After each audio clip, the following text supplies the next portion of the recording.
E aí galera, tudo bem com vocês? Vamos aí para mais um giro de notícias sobre o Cruzeiro com questões importantes que têm movimentado o ambiente do nosso clube. Meu nome é Emerson Araújo, esse é o canal 6x1 e desde o início eu peço para você deixar o like no vídeo, se inscrever no canal caso ainda não seja inscrito e usar os comentários para opinar sobre cada um dos assuntos. Sempre lembrando que esse vídeo é feito com patrocínio do OneFootball e nessa temporada o aplicativo vai transmitir de forma gratuita e exclusiva o campeonato alemão. Para assistir os jogos da Bundesliga é muito fácil, você só precisa baixar o aplicativo pelo link da descrição, ir na aba Jogos e depois na aba Assista. Aí é só escolher o jogo que você quer acompanhar sem precisar incluir cartão de crédito nem nada. E como eu sempre gosto de lembrar, o OneFootball é um aplicativo totalmente gratuito que está disponível tanto para Android quanto para iOS e o link para você baixá-lo está aqui na descrição do vídeo. E antes das notícias em si, vou só fazer um agradecimento a quem se tornou membro do canal 6x1 nas últimas horas, tá? Que hoje vai para o Rogério Heckel. Então, muito obrigado, Rogério, muito obrigado a todos que são membros do canal. Quem quiser fazer parte dessa iniciativa e dar uma ajuda financeira para o canal, clica aí nesse botão Seja Membro, que aparece em algum lugar na sua tela.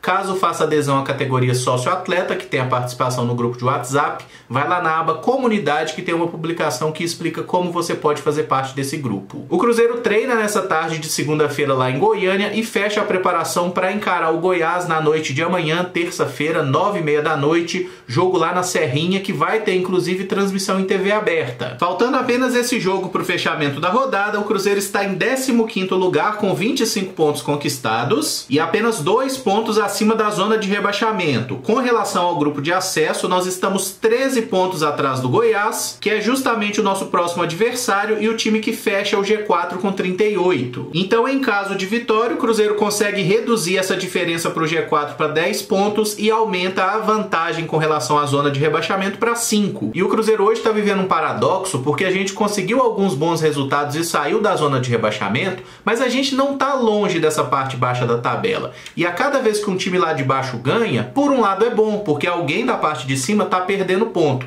Só que o pessoal que vem atrás da gente também está se aproximando, e se a gente não abrir o olho, volta para a zona da confusão. E por mais que eu ache muito válido o discurso da comissão técnica para que o Cruzeiro busque o acesso, mire a parte alta da tabela, a gente não pode perder de vista essa questão que, assim, é matemática, gente. Não tem como a gente fugir disso, tá? O Cruzeiro hoje está muito mais perto da zona de rebaixamento do que do grupo de acesso. E a gente precisa saber lidar muito bem com essa distância na tabela e entender que o primeiro objetivo de qualquer time que entra num campeonato de pontos corridos é se afastar da zona de rebaixamento, tá? O time que entra, que tem o maior orçamento, que tem a obrigação de ser campeão, a primeira pontuação que ele tem que bater é aqueles 45 pontos ali para não cair, tá? Então o Cruzeiro é muito bonito ficar olhando lá para cima, mas não pode descuidar do pessoal aí de trás, porque, gente, esse negócio tá muito complicado, a Série B é muito equilibrada e o nosso primeiro turno foi muito ruim, tá? Então a gente vai ter que subir morro demais agora nesse segundo turno para conseguir primeiramente se afastar do Z4 para depois poder sonhar com alguma coisa. Mas vamos com calma, jogo após jogo, porque infelizmente a nossa briga ainda é contra o rebaixamento, tá? E a gente não pode se iludir demais por um discurso de acesso, sendo que a nossa realidade mostra uma coisa diferente. Vanderlei Luxemburgo relacionou 22 jogadores para a partida. As principais novidades são o lateral Cáceres e o volante Lucas Ventura, que se recuperaram de lesões. Entre as ausências, Flávio está suspenso, Moreno na seleção, Ariel Cabral e Zé Eduardo seguem na preparação física. E no departamento médico a gente ainda tem o zagueiro Rodolfo, os laterais Jean Vitor e Norberto, o volante Henrique e o atacante Keké. Amanhã no vídeo de pré-jogo a gente fala um pouco mais aí sobre possibilidades, tá? Mas nesse momento assim a escalação do Cruzeiro não deve fugir muito ali do Fábio no gol, obviamente, a zaga com Ramon e Brock,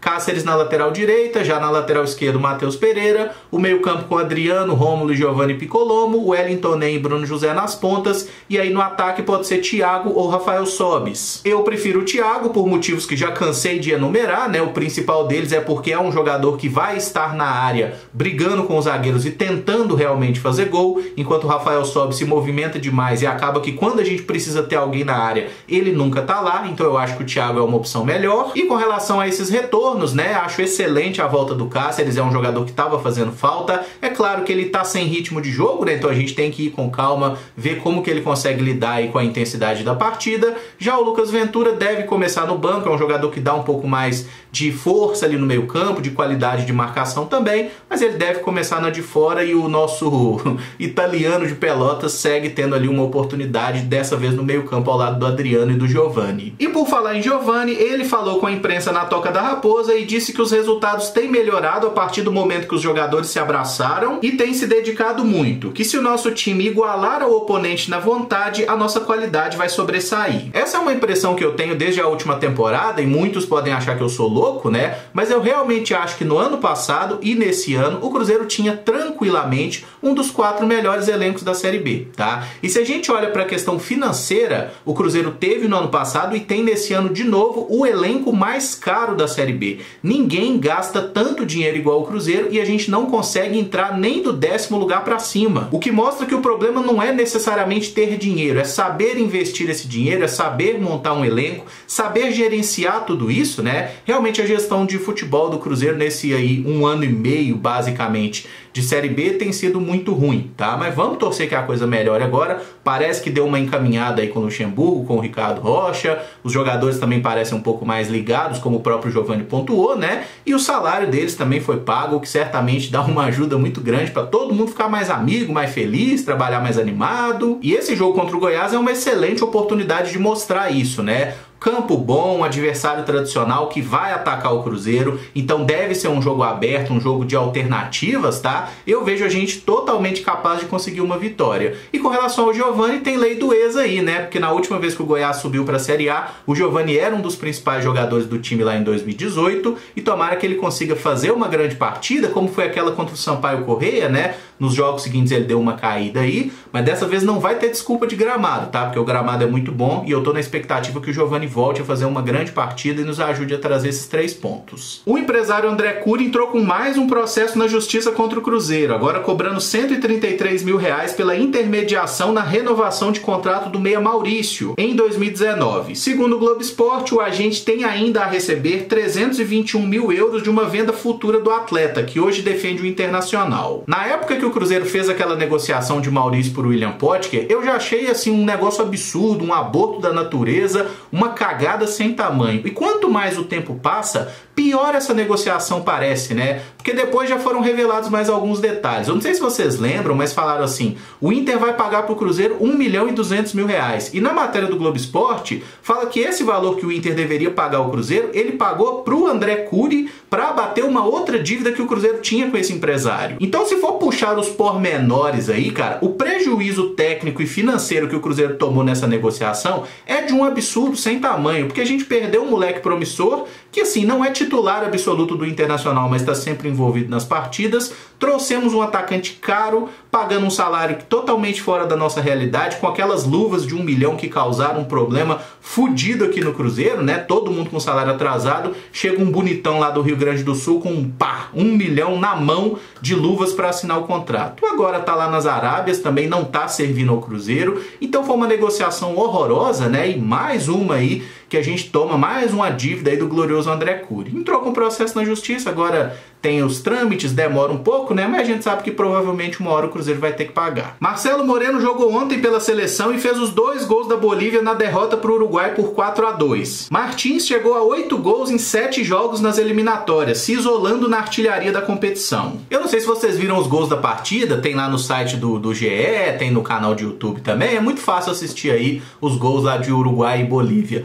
Mas o primeiro gol, cara, pra mim é uma prova cabal de como a fase do Marcelo Moreno virou. Porque assim, os caras do Uruguai erram a saída de bola, ela chega no pé do Moreno, o Moreno chuta todo cagado, escorregado, a bola na mão do goleiro, de uma forma inacreditável. O goleiro do Uruguai deixa a bola passar por baixo dele e é gol, mas é um absurdo. O outro gol foi mais normal, cobrança de pênalti ali no meio do gol. E esse feito do Moreno de ser hoje o artilheiro das eliminatórias com 8 gols é ainda mais relevante quando a gente considera que ele tá jogando jogando num time, né, que é o vice-lanterna da competição. A Bolívia, assim, na prática não tem chance realmente de ir para a Copa do Mundo, né? É um time tecnicamente muito fraco e dos 12 gols que a Bolívia fez na competição, né, nas eliminatórias, 8 foram do Moreno. O nosso time sub-20 venceu ontem o Atlético Paranaense por 2-1 na Arena Vera Cruz em Betim e se manteve vivo na briga pela classificação. O Furacão saiu na frente, mas viramos com 2 gols de Ageu e o Igor Lemos ainda errou um pênalti. Foi uma partida bem legal, muito equilibrada mesmo. Comecinho de jogo, o Cruzeiro teve um pênalti ali,